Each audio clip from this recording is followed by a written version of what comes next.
Okay, so now we're going to do international trade in goods and assets. So in this case, we have a two period, so there's like period one and period two, a small open economy. I don't know what small basically means, but let's just make like imagine small. Open means like maybe it's like a tiny country, I guess. I don't know. Open means that you can trade to other countries and like send like export and import goods from other countries, I mean. So that's just it, blah blah. Okay, so first of all, we have a consumer, and the consumer has they have income, right, like of Y, and they pay taxes, like lump sum taxes of T, and remember the T apostrophe is like the future, and Y apostrophe is like the future Y, and they consume this much of dollars, I mean they consume this much of goods, C in the current period and C prime in the future period, and there's like a world interest, real interest rate, and that's just gonna be R. It's like the entire world has the same interest rate. Okay, so one thing is we can borrow or lend money, or right, like from like other countries and stuff like that. That's just like a thing. Okay, so first, when we look at the graph of comparing currency, like current consumption and future consumption, we draw our graph and we have our straight line, and the straight line is basically our budget constraint, and our budget constraint is like how much we could, like how much future C we could give up for currency. And since how much we could give up in this case is like depending on the interest rate, like how future C equals C times 1 plus R, the C divided by C equals 1 plus R, like C future divided by C current equals 1 plus R. So this is going to be the slope. So the slope is going to be like negative of this, obviously. But yeah, the slope is 1 plus R. And then we have like our indifference curve, like, so on all these points, we would be fine with giving up this much C and that much future C and all that stuff, blah, blah. So we also have our endowment point. Our endowment point is Y minus T. So this is Y minus T in the current period, Y minus T in the future period. So this is like how much like sort of income we have, like our income minus the tax that we have to pay out to people. And this is how much of money we have to spend. So in this picture over here, our endowment point is over here, and our endowment point is beyond like this consumption thing, which means that we have like so much like income, like after tax income, but we're only consuming a bit. So basically we're like saving some of the money. So this is how much we're saving in the current period, so that in the future period we consume more than we make because we have the savings. Okay, cool. Great. So the budget constraint. Okay, so this is like a budget constraint, sort of like a basic kind of one. And if we look at like the total budget constraint is like our total consumption is made up of our current income plus our future income. So like divided by 1 plus R to like, bring it back to like the current period, whatever. And this savings over here is private saving because it's like saving by individuals. So the saving is Y minus T, so like our income minus our consumption, C. So in this case, SP, the savings is greater than 0 because this is positive. Great. So now we have the government. So the government, so we have government spending right now, and then we have government spending in the future. So government spending on like, I don't know, like railroads and tracks or whatever. I don't know, like roads, whatever.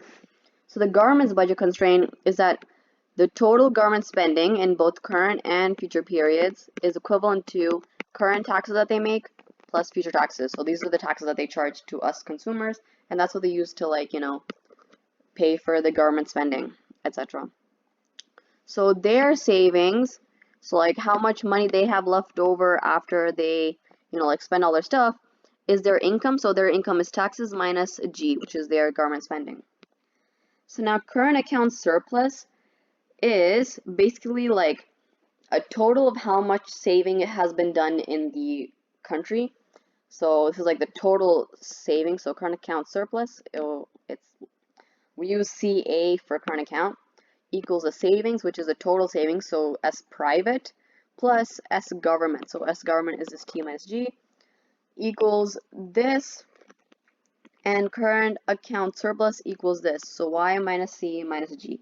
because the t's cancel out when you subtract and stuff like that. Cool. So this is like our total current account surplus. This is also like our net exports. We'll look at that later. So one thing is, if our income increases, then our consumption and our future consumption will increase, right? So basically, okay, so this is current Y. So if my Y right now, let's say that I end up making like so much income, right? I'm like, my income is like this, and then suddenly it goes up like this, right? That doesn't mean that in the current period, okay, though this means that current Y increases. So basically, currently it increases, and then maybe it just stays still or whatever, right? Or maybe it goes down? I don't know. Let's just assume it stays straight. Basically, if the Y increases, then both current and future consumption would increase. Why is this? Because of the whole consumption smoothing thingy, right? Because basically, if my current Y increases and I also decide to consume like all that stuff right now, then I won't have like any extra later on. It'll be kind of sad later on, right? So instead of consuming it all right now and making C like just only increasing C, I'll be saving some of it and consume a bit more C future in the future. So basically what this means for like the whole like what this means is that my change in current consumption will be less than the change in current income. This is because the change in Y will be made up of the change in this and this. So this guy will be kind of smaller because like we'll also have like change in future consumption, whatever.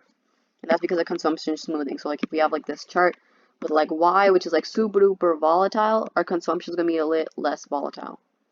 Okay, so and in this case, our current account surplus will be greater than 0. And why is that? It's because the increase in Y is bigger than the increase in C. And you know, our current account surplus is Y minus C minus G. So our Y increases a lot and our C increases a lot. And since Y increases more than C over here, it won't decrease too much. So our current account surplus will be positive. That's cool.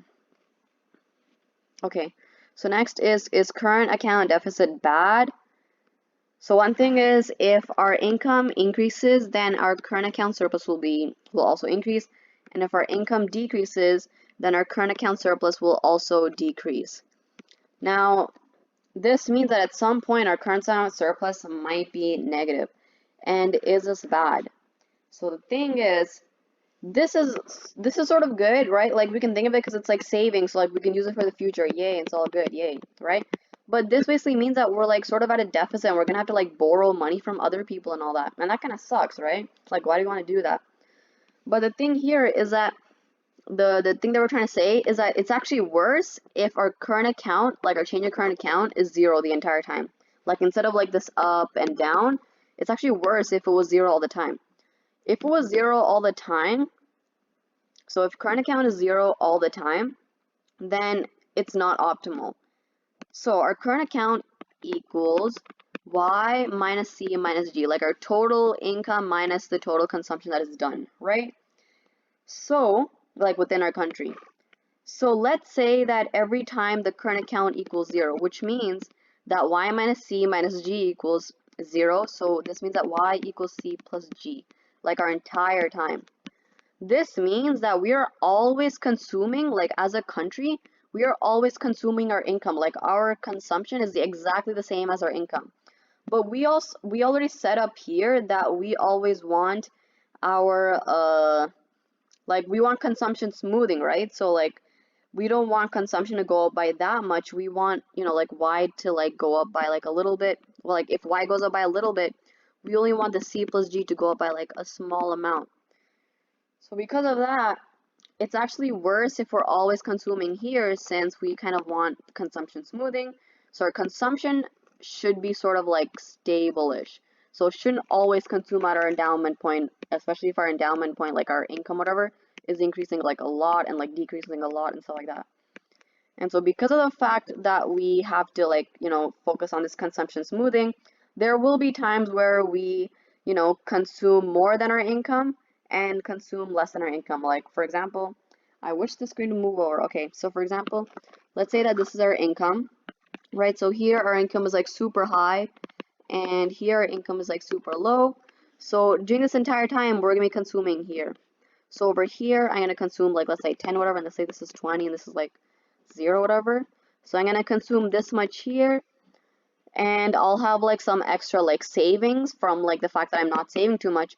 So the next time during the deficit, I will be able to use some of that savings over here, which is why we always want to like consume, like we want consumption smoothing so that's more like equal and all that, and we can sort of like make up for like future periods. Okay, that's cool. So the one thing though is that in real life, we sort of see like the opposite. So if the Y decreases, then the current account increases. And we might be like, what? Why is that? Like, if Y increases, shouldn't the CA, which is like Y equals C plus G, increase? Like, it makes more sense, right? But it's okay, and it's coming up now. However, so there are some examples, like some reasons for that. So first of all, we're going to look at our country only. So let's say that the entire world is poor. Okay, we're all poor, like we're in like a really big depression, nobody has money, whatever.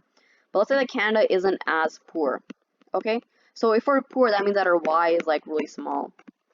And oh, it's not working. Our Y is pretty small. But Canada isn't as poor. Now, since we're all poor and we have no money, everybody wants to borrow from other people, right? We're like asking around. We're like, hey man, do you have money? Do you have money? And everybody's like, no, I'm sorry, no. However,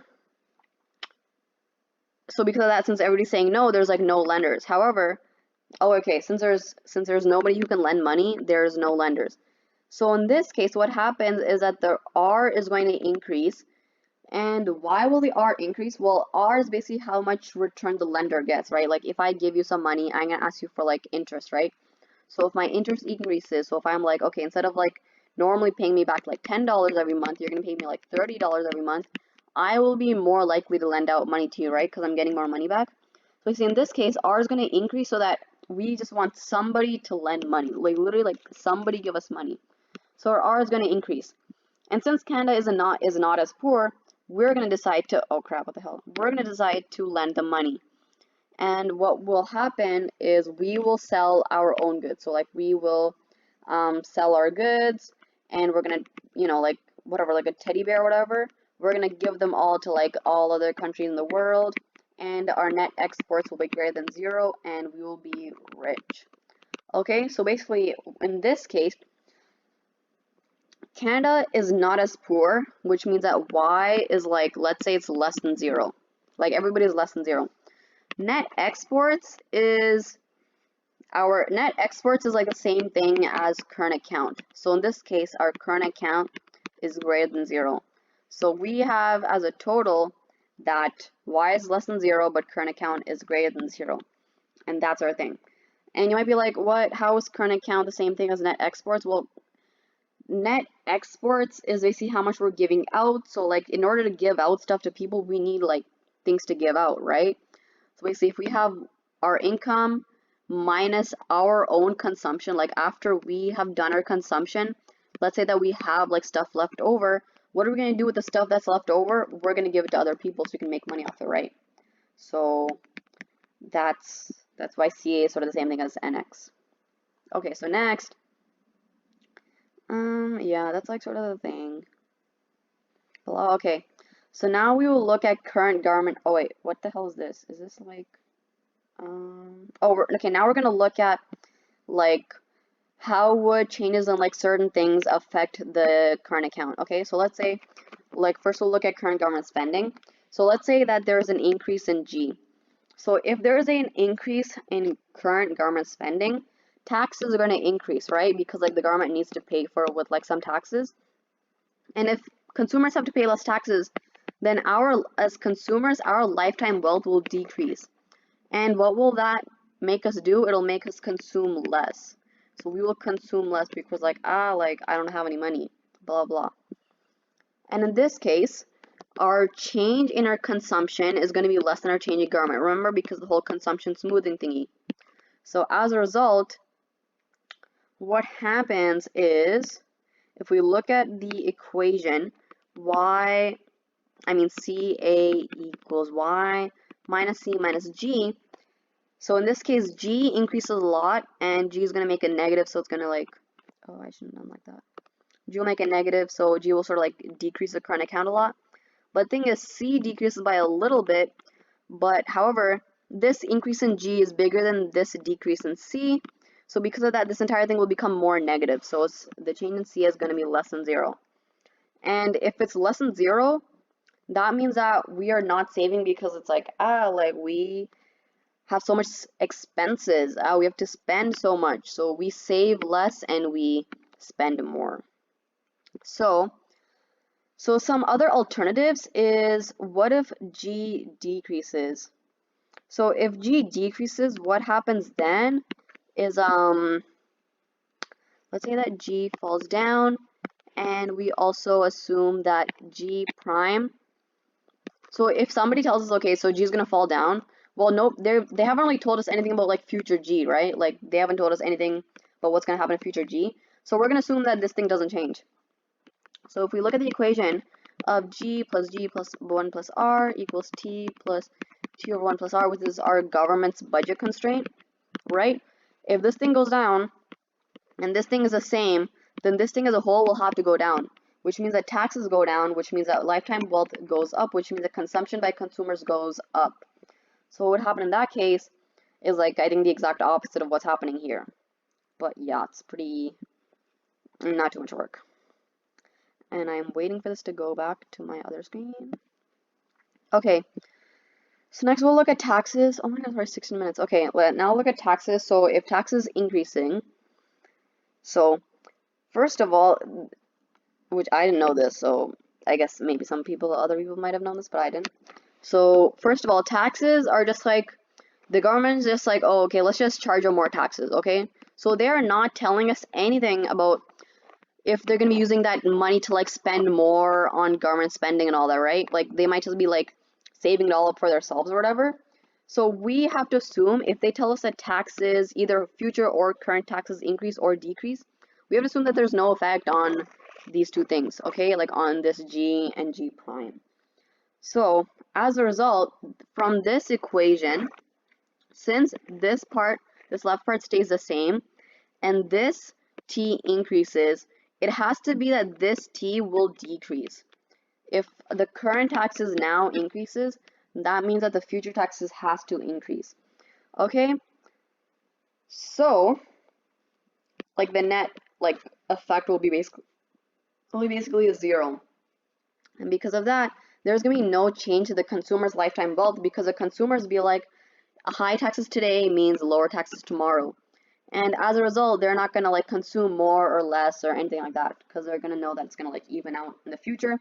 So there's basically like no effect on the current account. Okay? So the thing is, one thing that people might be confused about, people being me, is the fact that when T increases, there's no effect on G, and there's like no effect to like consumers' lifetime wealth and all.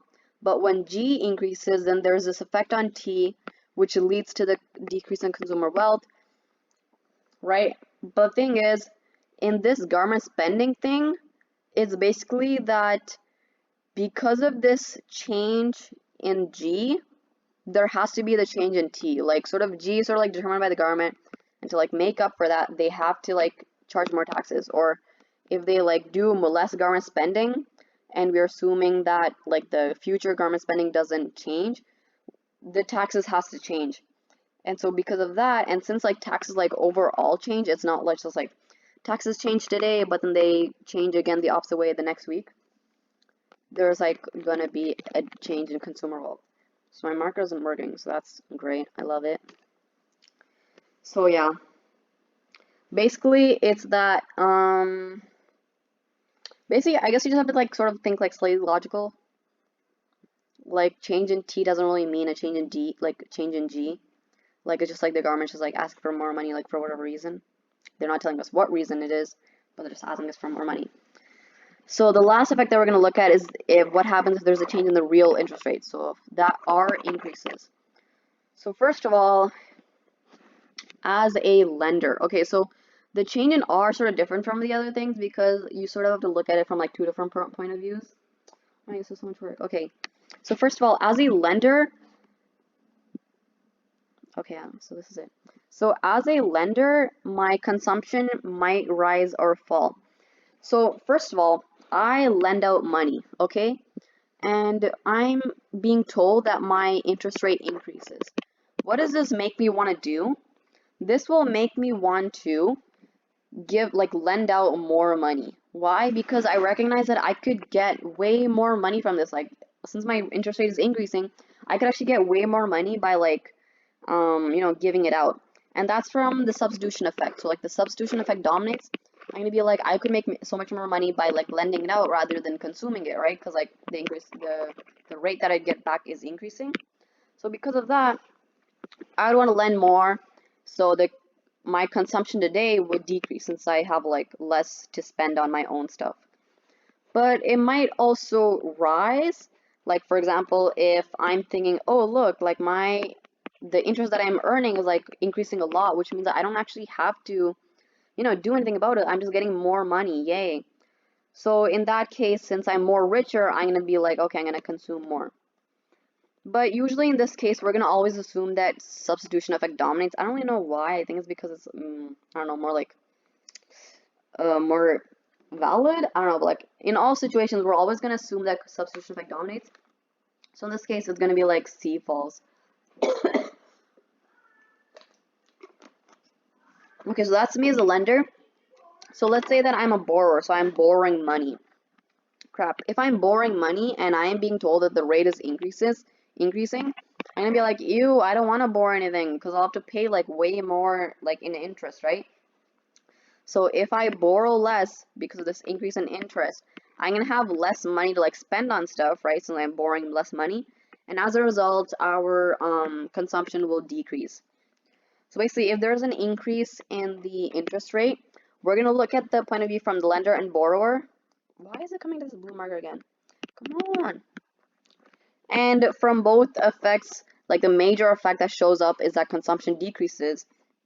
So if R increases, then consumption will decrease. And this thing isn't moving. Okay, great. Great. So consumption decreases. So we have Y equals, come on. So you have current account equals Y minus C minus G. Since C increases, then our current account is going to be greater than 0. Because remember, it's like Y minus C. So if C decreases, then it's going to be like positive. It's going to like go up. So in this case, current account will be greater than 0. And this is if substitution effect dominates. Okay, actually my thing just isn't working. What? Because my fingers are moving the screen, but my pen thing just isn't working. Okay, whatever. So now we will look at production and investment. Okay? This is great. Production and investment. So what we have is this equation over here, which is that Y equals C plus I plus G plus net exports. Okay, so this is our current, like our consumer consumption, any investment that we do, plus government spending. So this is like all like our spending. This is our absorption. Absorption A is just gonna be C plus I plus G. And this is gonna be like domestic demand for goods, like domestic consumption. And then net exports is gonna be like our exports minus imports. So it's like how much money are we making from like our exports. Cool, and this is like our total Y, and this is, since it's like an open economy, we have like this extra NX. Okay, so first we are gonna look at, okay, so these are all changes. Okay, hopefully this shouldn't take too long.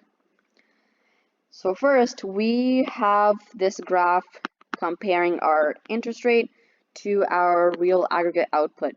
So first of all, we have our output supply, so like how much output is produced. And then this is output demand, which is how much output is demanded. So like how much goods are made versus how much goods are demanded by us. Okay? And this YD is domestic. This is like the whole like Y equals C plus I plus G plus NX. So this is like also like total like plus NX. This is like with an open economy. So first of all, what we have right now is that if we have an open economy, and if we have the net exports are greater than 0, then our interest rate is going to be bigger than an interest rate with a closed economy. Okay, I don't really know. Let's just, okay, so my marker isn't working, which I kind of hate. Come on, work. Work. Damn it. Okay, whatever. So what we have here is Y2D, and this thing over here, Y2D is basically with the closed economy. And then we're gonna add in some net exports, right? And the net exports are gonna be greater than 0. So because of that, the YD is gonna increase. So it shifts to the right. And so because of that, the new interest rate is going to be higher with an open economy than it is with a closed economy. Okay? So yeah, that's that. So now we're gonna, this is basically just like how like the thing looks like. So now we will look at what happens with different changes and stuff like that. So the first change that we're gonna be looking at is an increase in R. Okay? So first of all, so one thing is we're going to be, to look at these things, we're going to be looking at absorption instead of Y demanded, because looking at things in terms of absorption is actually more like easier to understand. So first of all, we have our graph that like our plots our Y against our rate R. And we have our two lines, our absorption demand and our output supply. So basically we're going to sort of imagine that there is a, we can sort of imagine that there's like our, what is it over here? We can sort of imagine that this is where our YD would be, and that where YD meets YS is where our interest rate is. Okay, so at, if the marker works, that would be great.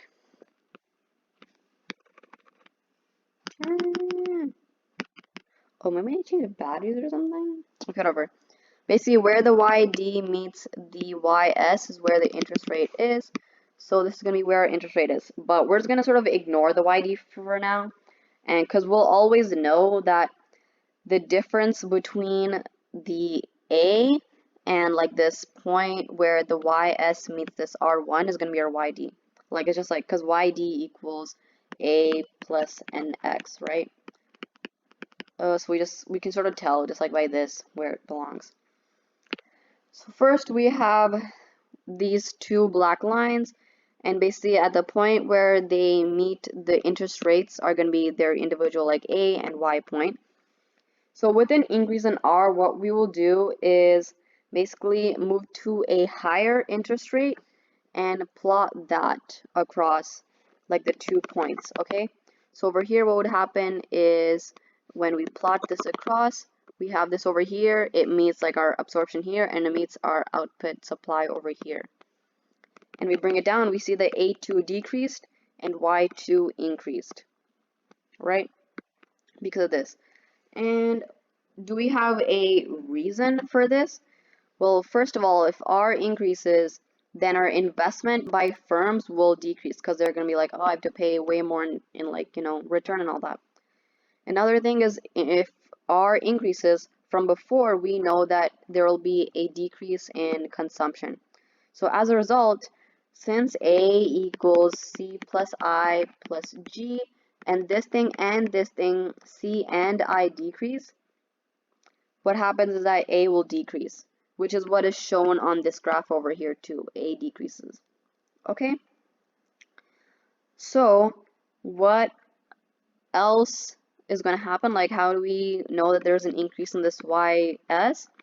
Because basically an increase in R means that we're going to be like, oh, look, if I work more today and I like, you know, put them in like my bank account to get like returns, whatever, I can save and get a larger amount in the future, because like, you know, the interest that I get back is a lot higher. So because of that, I'm going to want to work more. So as a result, our YS is going to be higher. Okay, so I'm going to be on like a higher point on the curve. And I bring it down, and we see that Y increased and A decreased. And now, basically, net exports is the difference between the Y point and the A point. So we see here that originally the net exports is small, and my thing isn't working. Initially it's really small, but then with our new interest rate, the net exports is like super big over here at the very top. So as a result, the net exports increased, so our current account increased. So we have a current account surplus. Okay, great. So now, okay, finally works. So here's the original net exports, and this is like the new net exports, and it decreased. Okay, great. And the market just doesn't want to work. It's like so annoying. Okay, great.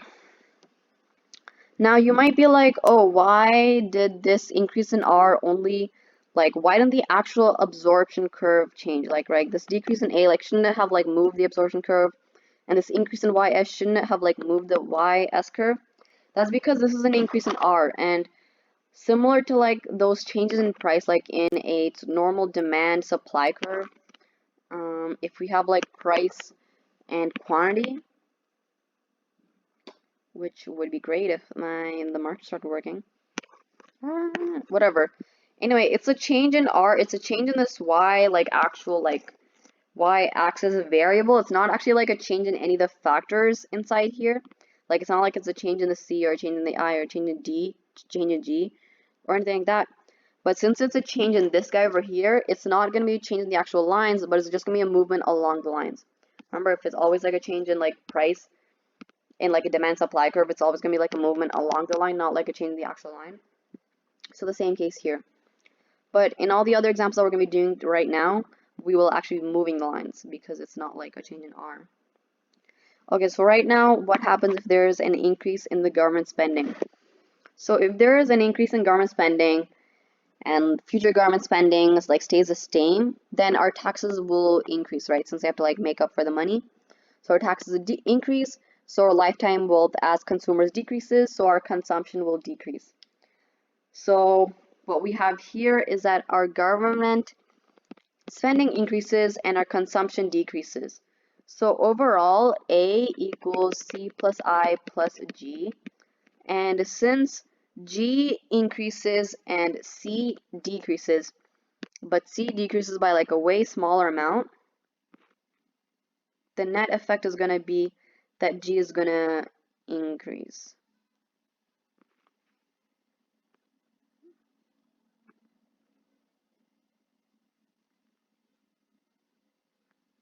Okay, so basically, my marker isn't working again. What? Come on. Okay, whatever. It's an increase in G and a decrease in C, but this increase in G is bigger because that's like the major effect. Like that's literally like the reason for this entire graph, right? So that effect is going to be bigger, so the net effect is that AD is going to increase. So we shift the AD curve to the right. So another effect that happens is that,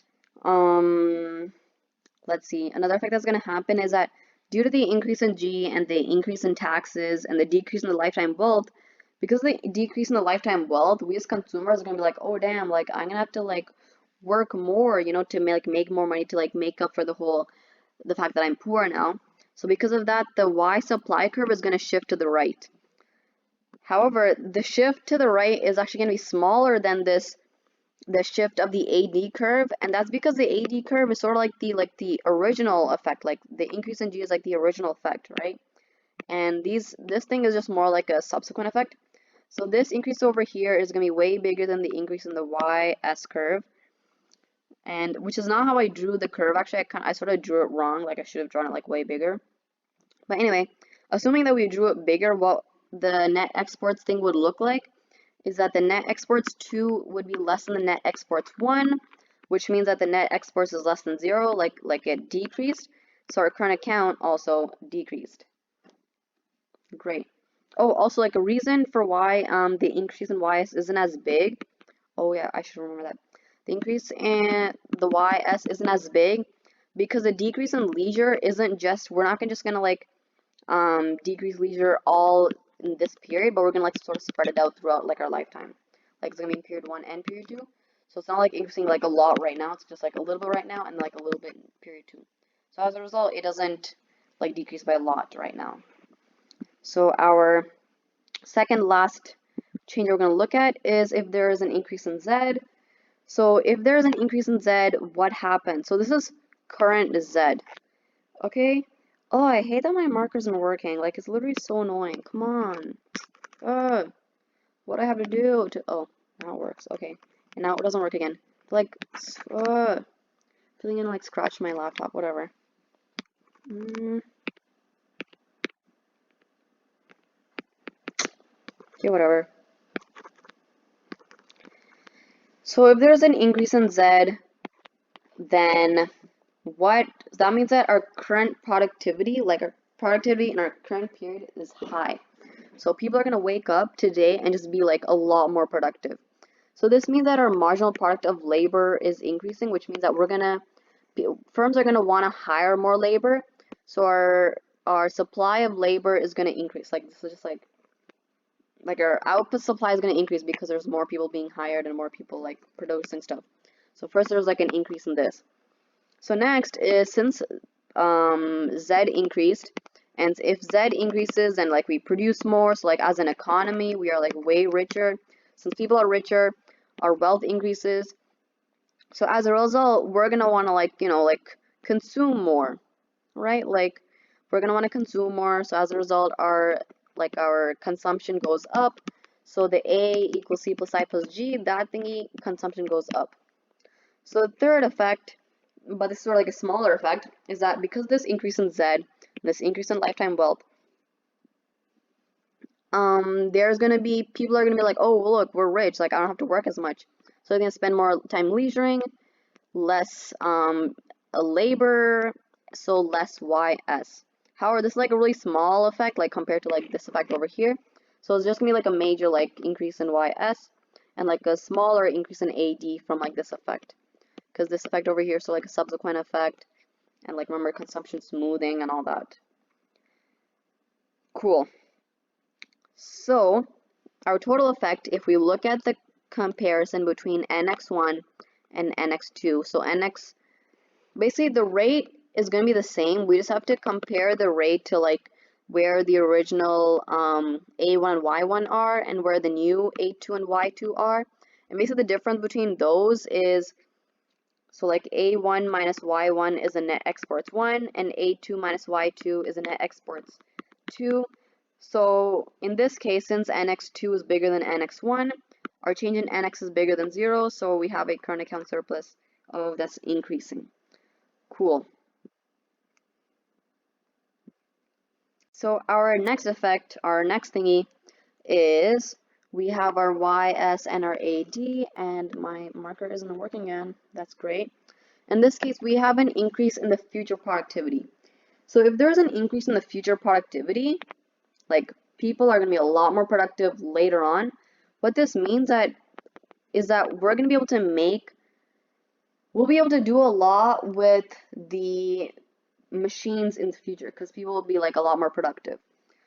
Now you might be like, well, why? How come when it was current Z increasing, it was an MPN increasing, but with future Z increasing, it's MPK increasing? Like, why is it N versus K?